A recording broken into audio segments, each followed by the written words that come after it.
Can we have a real moment about summer really quick? Because here's what I wish someone had told me a few years ago. Trying to run your life, your business, and your home on your regular schedule during summer is truly just an idealistic trap. I'm Laura Davis, a time management strategist for working moms, and today I want to share what I wish I knew sooner about summer break and the three things that I have stopped doing that have made this particular summer break so much more manageable.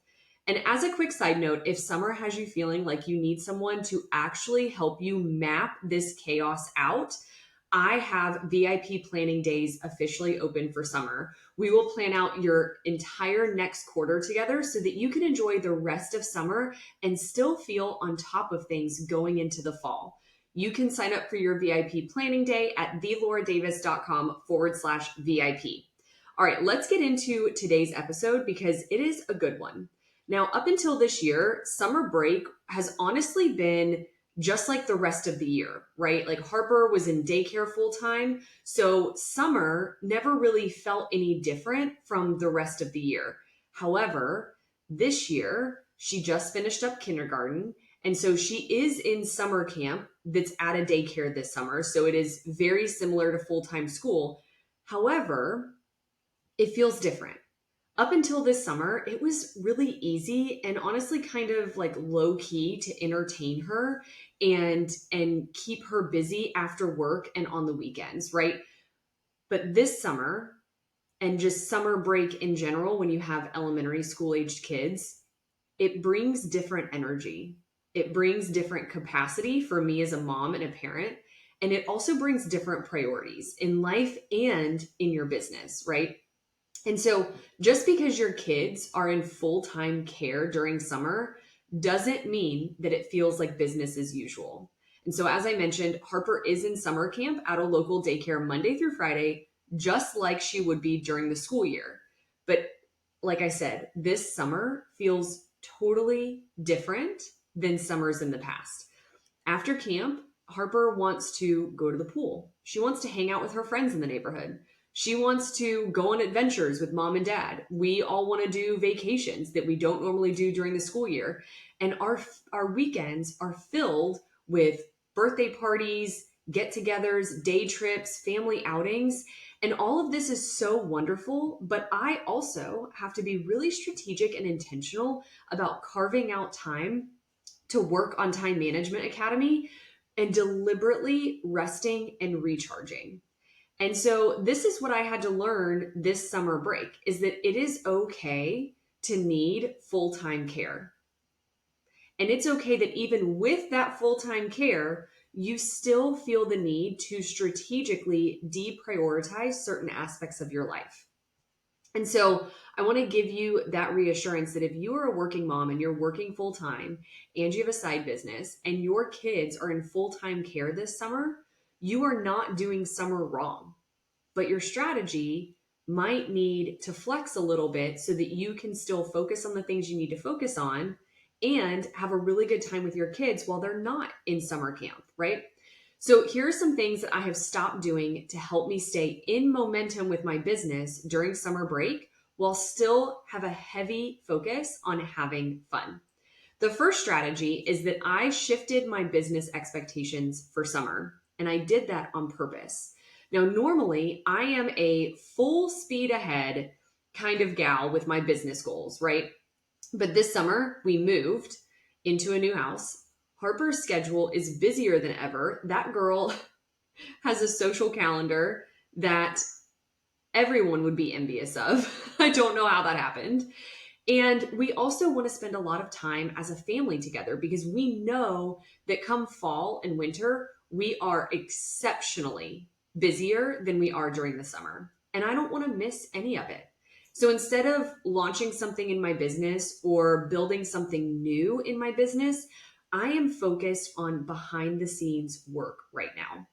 This behind the scenes work keeps things moving in my business without necessarily overwhelming me, right? So this might be things like updating my website. Shout out to Megan. We are building a whole new website for me behind the scenes this summer, and I am so excited.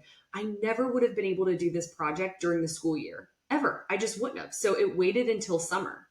I'm also writing future email content, right? So I'm kind of getting ahead of emails so that during the week, I can have more fun with Harper during the week and on the weekends, right? We can focus on fun. I'm also working on podcast pitches. So reaching out to different podcast hosts to be a guest on their podcast later on in the fall and the winter. And then I'm also doing a lot of network building activities because these are behind the scenes and they have a huge ROI for me. So I'm participating in summits. I'm participating in bundles this summer. If you've seen my content, you've likely seen the ones that I'm participating in. And those are huge network building activities, but they don't require a ton of like camera FaceTime, right? And so this is all work that builds momentum without burning me out. It doesn't require a ton of hours. It doesn't require me to be in front of a camera all the time, but it is high ROI activities. And this is where I remind myself, and I think this is important for you to hear, not everything needs to be loud to be productive. And what I mean by that is that, some people will like show or have a 25 item to-do list in a day, and that's like loud productivity, right? My to-do list during the summer each day is no more than 6 items. And we've talked about that in other episodes. It's the 3-2-1 method. Look it up on other episodes that I have. It's a great method. And I will never have more than 6 things on my to-do list. And so that is quiet productivity. That is not saying like, oh, look at how many things I did today. That is truly quiet productivity. It's things that you do behind the scenes that don't require a ton of time investment, but have a huge ROI. Now, strategy number 2 is that I am also planning my weeks with energy in mind, not just time. So in the summer, my calendar technically looks like it's a lot more open, right? I have a lot more white space in my calendar, but that's actually intentional because it's about it is really about managing your energy in the summer, not necessarily just your time. Okay. And so it's one thing to have the time to do something, it's another to have the energy to do it. And so this summer, I've been thinking less about when do I have the space on my calendar and more about when will I actually feel good doing this. So for example, I do work for Time Management Academy in early mornings when the house is really quiet, nobody else is awake most of the time. But the evenings, those are for movement, like my workouts, my walks, and for family, like making home cooked dinners, spontaneous pool evenings where we order pizza, or endless games of Uno with Harper, because that is her favorite thing to do right now is play Uno. And so the evenings are really for making memories and, spending time together, especially with the extra daylight that we have during the summer that we don't necessarily get during most of the school year. And so when I plan with my energy in mind, I actually follow through. And that feels really good because it's okay to have more white space on your calendar and not fill it up with a business activity. So like I just mentioned, I only have 6 tasks on my list every single day, no more than that. I could technically use some of that white space to work on more business things. But I have decided that even when I have white space on my calendar, that white space is going to stay there. It is there for spontaneity in the summer. It is there for resting and recharging. It is there to really recalibrate my energy levels so that when the fall comes and I know things are going to ramp back up, I have that stored energy I've recovered over the summer so that I can go into that full force. And then strategy number 3 is that I calendar fun first. And then I work all of my other things like business around it.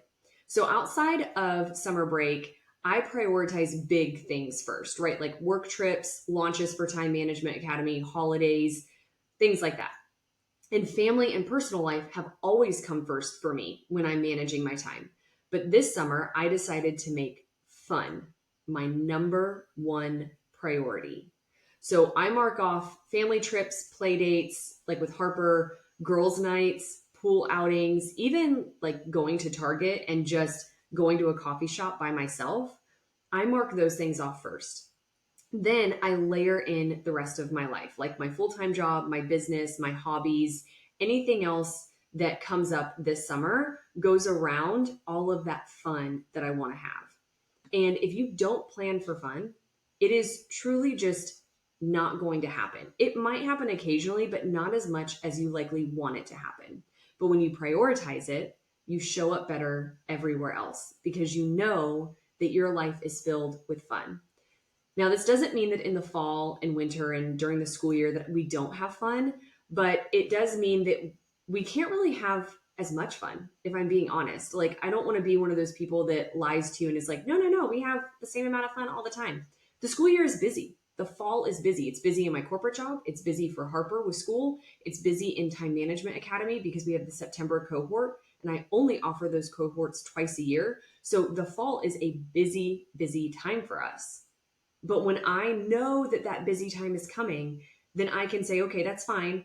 In the summer, when we're not as busy, then I can have more spontaneity. I can have more fun. I can rely, respect my energy a lot more and not have to push as much as I do in the fall during that really busy season. And so, this is also the kind of rhythm that we can map out together in a VIP planning day, right? Because we are going to look at what do your next 90 days look like? How do you want to feel during your next 90 days? And what goals do you want to accomplish? And then how can we build that 90-day plan together in a VIP day where you feel really good about the rest of your summer? You are having fun the rest of your summer, and you know that those goals you want to accomplish at the end of those 90 days are going to happen for you. And that's literally what we do step by step is we help you feel really good about the rest of your summer and know that your goals are going to be accomplished. So you can sign up for your VIP planning day at thelauraddavis.com/VIP. And I really want to help you build a plan that feels like a breath of fresh air for you, not a burden of, oh, this is one more thing that I have to do. A VIP planning day is going to help you build momentum while also being able to feel really good about how you spend your time. All right. I would love to know in the comments if these 3 strategies today helped you, and I will see you in the next episode.